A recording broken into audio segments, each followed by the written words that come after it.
মায়ের মৃত্যুবার্ষিকী উপলক্ষে অভিনব উদ্যোগ। উত্তর দিনাজপুর জেলার ইটাহার ব্লকের গোপালপুরের ঘুঘুডাঙ্গা এলাকার বাসিন্দা রঘুপ্রসাদ বিন। গতকাল রঘুবাবুর মায়ের চতুর্থতম মৃত্যুবার্ষিকী ছিল। এই উপলক্ষে এদিন একটি বিশেষ কর্মসূচি গ্রহণ করেন তিনি। মায়ের চতুর্থ মৃত্যুবার্ষিকী উপলক্ষে রক্তদান শিবিরের আয়োজন করেছিলেন। জানা যায়, রক্তদান জীবনদান, এক ফোঁটা রক্ত বাঁচাতে পারে মুমূর্ষু রোগীর প্রাণ। এই বার্তাটিকে সামনে রেখে গতকাল তিনি এই শিবিরের আয়োজন করেন, যেখানে বহু মানুষ স্বেচ্ছায় রক্তদান করেন।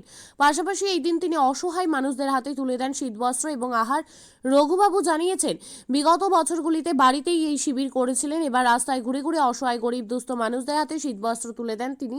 পাশাপাশি তুলে দেওয়া হয় খাবারও। এখানে কি হচ্ছে?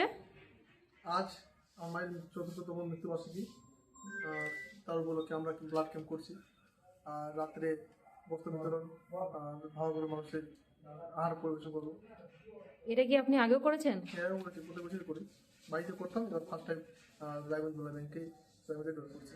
কত বছর ধরে করছেন এটা? 4 বছর ধরে। নাম? আমার নাম রঘুপ্রসাদ বিন। আপনাদের আজকে কর্মসূচি কি ছিল? আজকে কর্মসূচি ছিল, আমরা আজকে আমার মায়ের চতুর্থতম মৃত্যুবার্ষিকী উপলক্ষে আমরা প্রথমে ব্লাড ক্যাম্প করলাম হসপিটালে। তারপর রাত্রেবেলা আমরা কম্বল বিতরণ আর খাবার আহার বিভিন্ন ধরনের মানুষের দিয়ে মানে দেওয়া হয়েছে। তো এটা কত বছর ধরে করছেন?